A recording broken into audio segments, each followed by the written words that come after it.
What's going on, y'all? How is everybody doing today? And welcome back to another Smackdown recap here on the channel. And as always in these recap videos, we go over everything you need to know about this important episode of WWE. I give my thoughts on the show, and at any point in the video, you guys can go down in the comments and leave me your thoughts as well, which helps me which I obviously read comments, so feel free to just leave your thoughts. I will read them and get back to you, depending on if it's a good comment. If you're just going to leave like some trash comment, I'm probably not going to get back to you. But, most of you guys that do comments sometimes do have some good comments, but that's really the main point. And as always, be sure to like the video, subscribe to the channel, turn on post notifications so you never miss an upload. Go follow the socials. Links to those will be in the description of this video. That includes my Instagram account and my X account. Do all that helps me a ton. And now let's get you guys straight into this week's Smackdown recap. Alright, so we would kick off tonight's show with a Last Time Is Now tournament quarterfinals match that took place between Jey Uso versus Rusev. And before we get into this match, I'm just going to say, I think this was a very obvious outcome of this match, man. And I will say why. And I'll say why in a few moments here. So, yeah, we had this match. As far as from an in-ring perspective, it was okay. I don't think it was anything super crazy,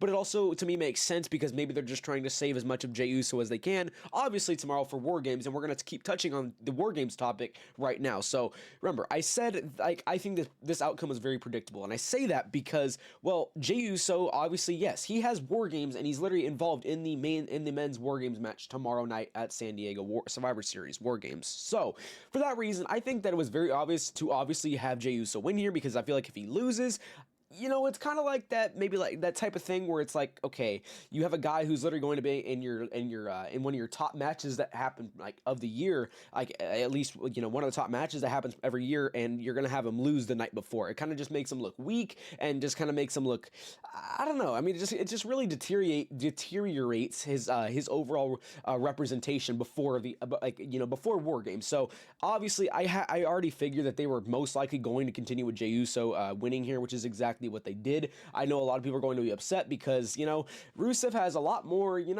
past with John Cena than Jey Uso obviously does. So I know a lot of people are going to be upset, but at the end of the day, to me, I think it makes sense. It just truly makes sense for me, or to me personally, that Jey Uso goes on here. Like, I mean, it's kind of just obvious. Would I have liked to see Rusev advance?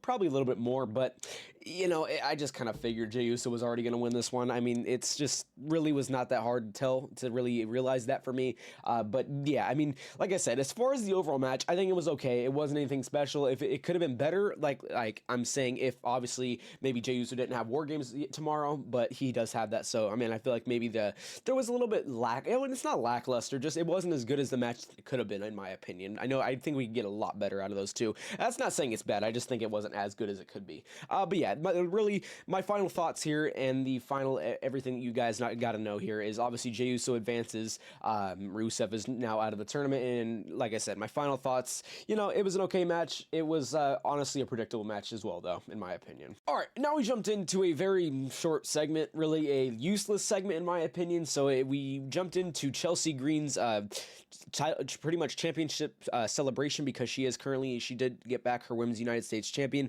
and she's also holding, I forgot what the other title is called. I think it's for AAA. She's also holding some sort of title there. Like I said, I forgot what it was called, but it's pretty much a celebration for that. What she comes out, says she's pretty much the greatest women's champion in WWE history, and pretty much the entire Northern American continent. And then she says, everybody raise your voices, raise your flags, for this pyro that I bought myself.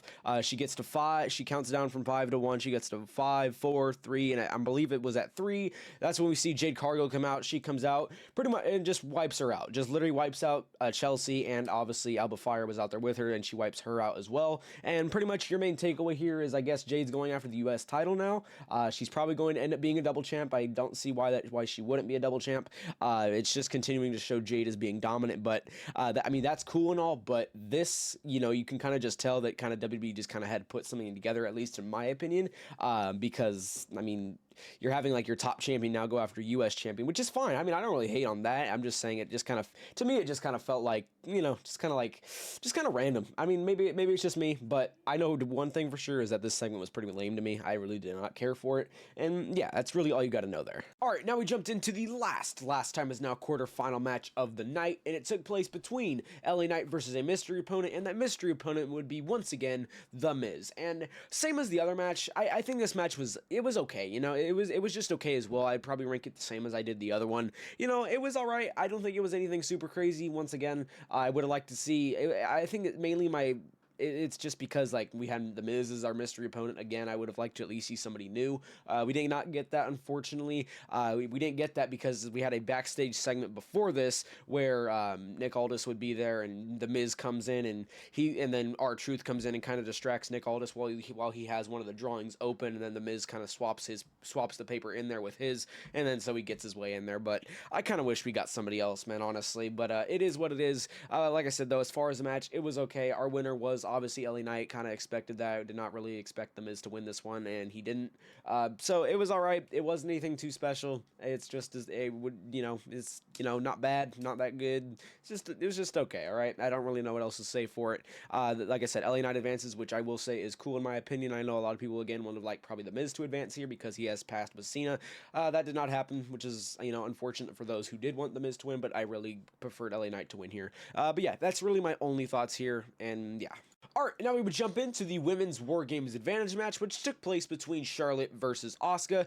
I would say this was definitely one of the better matches of the night that we've had so far throughout this night. Definitely one of the better ones. Was it still like all that crazy of a match? No. I mean, really, it's really kind of seeming like to me that this is kind of like a Smackdown that really you're not really missing too many great matches. These are kind of just results that you could really just look up online, and you pretty much got what you need to know for the show. I feel like there's really not anything like super crazy, and I feel like everybody's just kind of looking forward to the actual War Games tomorrow. But anyways, back to just getting back on track to this match. Like I said, it probably definitely was one of the better matches that we've had so far tonight. I mean, it was definitely like at least solid in my opinion. It wasn't terrible. It wasn't as it was definitely better, like I keep saying, other than the other matches.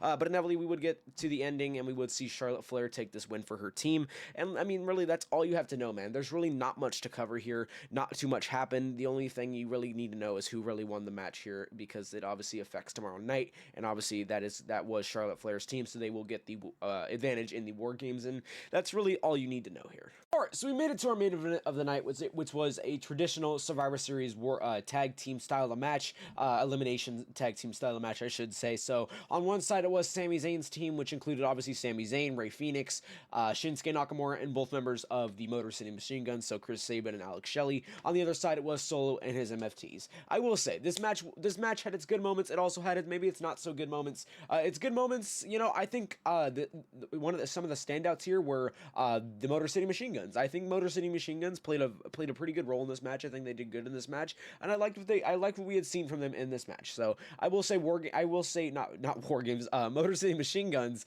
was definitely a standout for me personally in this match. And also there was a cool little moment where I believe it was Solo Sikoa and Tala Tonga on the outside, and we saw Rey Fenix. He was on the top rope, and he did like a nice little springboard, jump to the outside, nice little just like a springboard type of thing. I don't really know what you want to call it. It's but just pretty cool move in my opinion. So I think that was kind of standout as well. One of the not so good things in my opinion that we did see here was, I feel like some of the eliminations that happened were, not as, just kind of like not as thorough. I feel like some of the eliminations, like where superstars got eliminated, maybe I think that there were some areas where like maybe that's like not the time that they should have gotten eliminated. I feel like some of the eliminations, like the build to the eliminations, and then when the eliminations actually happened, it just felt like kind of like sloppy because for some reasons being maybe we didn't see a finisher, but the guy still goes out anyways. He still gets eliminated anyways. Just that kind of thing. You just kind of had to watch to be able to really understand what I kind of mean there. Inevitably though, we would get to the point where it would be just as it should be. Solo Sikoa and Sami Zayn, they're the last two in there, which is exactly what it should be, because the reason why we're in this match is because Sami Zayn has pretty much built a team to pretty much go after Solo and his MFTs, but Solo and Sami are pretty much the leaders of their teams. So it definitely makes sense for them to be the last two standing here. Inevitably though, we would see the MFT win, which I think makes sense for sure. I don't think we should have seen Sami win at all, so that's good there. So overall, I think it was okay. It was good, you know. Yeah, I'll say it was good, you know. It had its moments, it also didn't have its moments, you know. It's kind of like that half and half type of thing.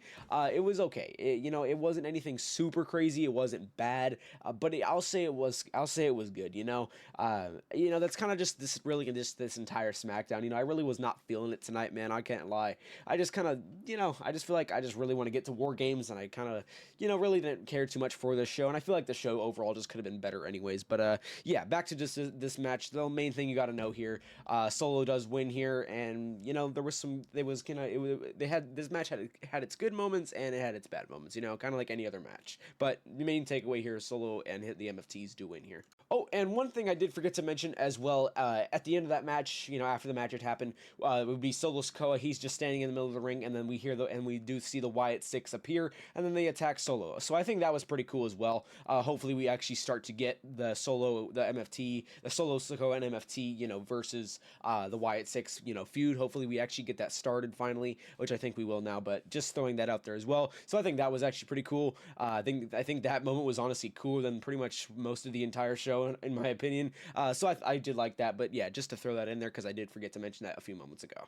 Alright, well, that is everything that you need to know about tonight's episode of SmackDown. As always, I do hope you guys did enjoy, and just ranking this episode of SmackDown, man, it was okay. You know, overall, I don't think it was anything crazy. I feel like if you missed this show, you didn't miss much. You know, just look up the results, and really that's, you know, it really was not anything groundbreaking in my opinion. Some of it was cool, most of it, you know, I really could care less about. So that's really my thoughts there on this episode of SmackDown, but as always, like I said, I do hope you guys did enjoy. Sure, leave me your thoughts down in the comments below. Like the video, subscribe to the channel, turn on post notifications so you never miss an upload, and I will catch y'all boys in the next one. Peace. My dream broken.